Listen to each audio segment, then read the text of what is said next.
Hello and welcome back. GovDoc News, no opinions, just facts and summaries of government documents. You take it from there. We are back with the President's statement from October 26, 2025, titled Agreement Between the United States of America and the Kingdom of Cambodia on Reciprocal Trade.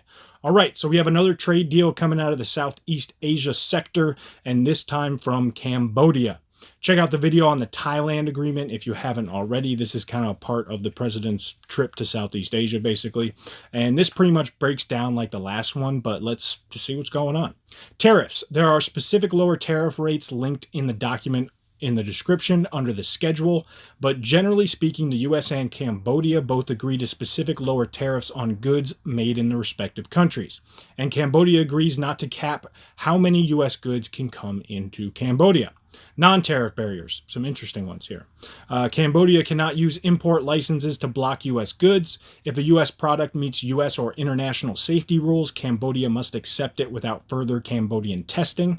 Cambodia must let U.S. food and crops in fairly with safety rules based on science and not secret deals with other countries that hurt U.S. farmers. Also, something related to what are known as geographical indications, which is like saying that champagne is only champagne if it's made in a certain area of France, except in this case, it would be like a special type of honey from Cambodia that has unique qualities, basically. So the agreement says that if Cambodia protects the naming in that manner, but the quality of the product isn't really tied to that place, the U.S. companies can still use those words in the naming.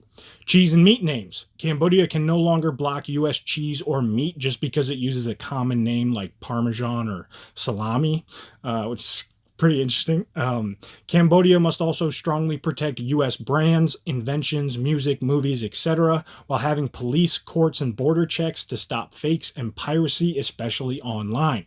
Cambodia cannot create new rules that treat U.S. service companies worse than local or other foreign companies.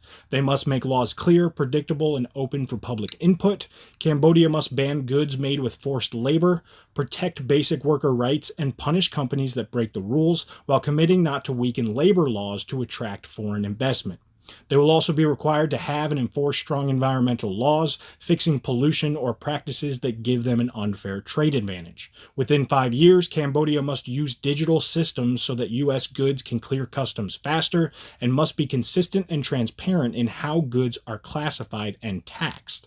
On top of that, Cambodia won't fight U.S. tax breaks for exporters, won't add discriminatory sales tax on U.S. companies, and if the U.S. adds border fees to stop cheating from other countries, Cambodia will possibly follow suit.